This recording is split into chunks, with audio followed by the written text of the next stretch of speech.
we'll get stuck into the all-age, shall we? It's the punter's pick. Again, no one can win this darn thing, BM. $500 down there. No one can win it. Hopefully someone can pick it in the all-age stakes, which looks a cracker of a field at the moment. Pretty much $4.80 equal favourites here with Forbidden Love and Moonga.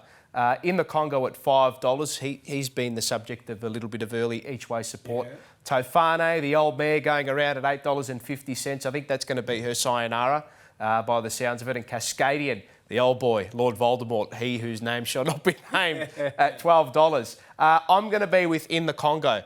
Like that's run second up over 1,200 metres, getting onto that heavy track again. It's going to go to the front, I think, and control the speed. Tim Clark in the saddle at $5 a win, at $2 a place. I like the back up as well, up to 1,400. Love Gay up in distance as well. And I think he's going to, as I said, I think he's going to control the race from the front and be very, very hard to beat. Interesting race when you look at the Doncaster Mile, and we saw Mr. Brightside come out of the pack and get them very late for their Hayes boys and get that magnificent win on one of the great races on the program, the Doncaster Mile. Their grandfather, Colin Hayes, their dad, David Hayes, couldn't win it, but these boys did. Third time lucky. Pardon? Third time lucky. Yeah, Ben and JD, and I was up there too, mate, and the euphoria around these guys when they won, and the owners, a lot of them from Melbourne, it was just absolute bliss to watch it. It was just one of those great moments of racing and Craig Williams. So those horses that were racing up on the speed, Forbidden Love, of course, case in point, did they have a tough run? I think so, and I don't think Forbidden Love is going to get it as tough as it was in the Doncaster. It was a real high-pressure mile race. And the 16 was a trip down in the weight. I think so, yeah, down in the weight. Look, I don't think the wide barrier is going to be too much of an issue because, as we've seen in Randwick over the last few weeks, as the races go on, they're just coming off the fence. Exactly. Because of the terrible weather and the way that the track's played. And we saw what Nash did on Think It Over, getting towards that outside. We might see a little bit of that, I think, on the weekend. I think so, but it was interesting to watch that race, and when that happened, I thought to myself, well, I can't remember the last time someone actually took the punt on the turn and speared out to that ground.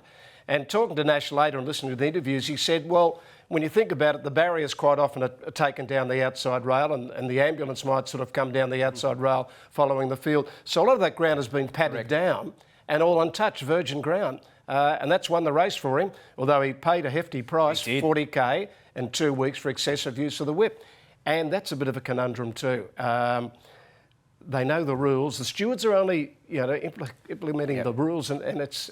I don't know where this all goes. I really don't. Yeah, I think someone's going to eventually have their race taken off them. Well, I think that's what's going to eventually happen. What grounds do the Zaki people have? Exactly. They probably had great grounds to say, well, hang on, he broke the rules. We should get the race. Do you think it might just be now a little bit of an unwritten rule in racing where connections you can't take a race off them? Yeah, I think, and especially at that level too, it's going to take a lot. It's going to happen to reverse a race. But here we go from a punter's pick perspective, BM. I've gone look, A from B from C here in the Congo, from Moonga, from Forbidden Love, 14, 1 and 8. Those are my picks for the punters pick. BM. You got something similar? Yeah, pretty well. I'm 8, 14 and 1. I'm Forbidden Love. Back to the 14 really appeals, and she, without any doubt, is one of the best wet trackers in the land, and I'd say she's going to be well placed here.